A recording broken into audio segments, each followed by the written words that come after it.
តែពុព្រំព្រះអង្គមានដែលទៅត្រេកអរជាមួយកវលង្ការាហាទេអញដូចជាចំណែកនឹងមនុស្សនឹងទេវតាដល់គេមានអាហារបរិភោគឯងវាអត់វាមិនដែលមាននៅក្នុងគំនិតព្រំចឹងទេពីព្រោះក្នុងព្រំវាអត់មានកាមឆន្ទៈអី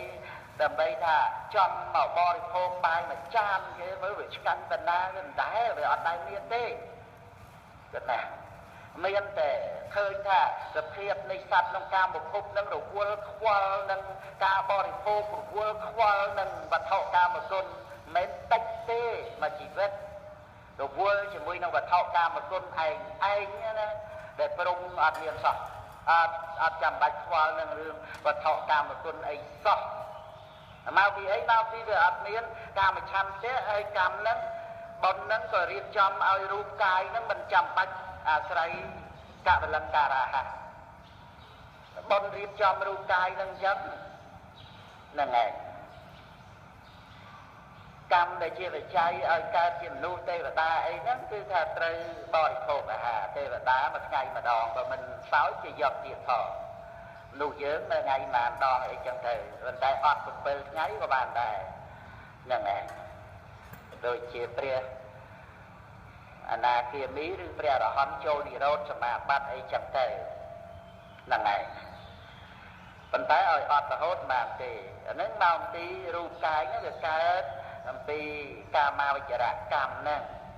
ប៉ុន្តែដល់ទៅរូបរបស់ព្រំមិនកើតពីកាមាវចរកម្មទេណារូបរបស់ព្រំរូបហ្នឹងចូលនៅក្នុងកាមាវចរាធម្មាមែនប៉ុន្តែវាត្រូវកើតពីមហកតកម្មកើតពីបឋមឈានជាដើមចឹងទៅតែ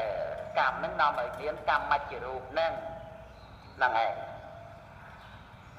ចឹងគឺថារូបហ្នឹងអត់ចាំបាច់កវលង្ការាហាទេដោយអត់ចាំបាច់មានខ្យល់ហើមចេញចូលចឹងមនុស្សយើងអត់បានទេ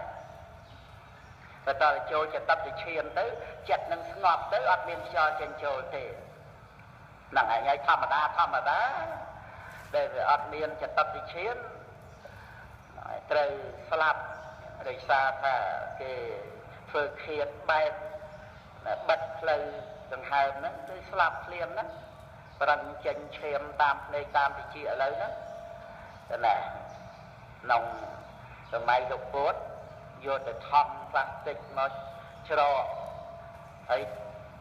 លមូចងនឹងកកឲ្យជាប់ទៅហ្នឹងឯង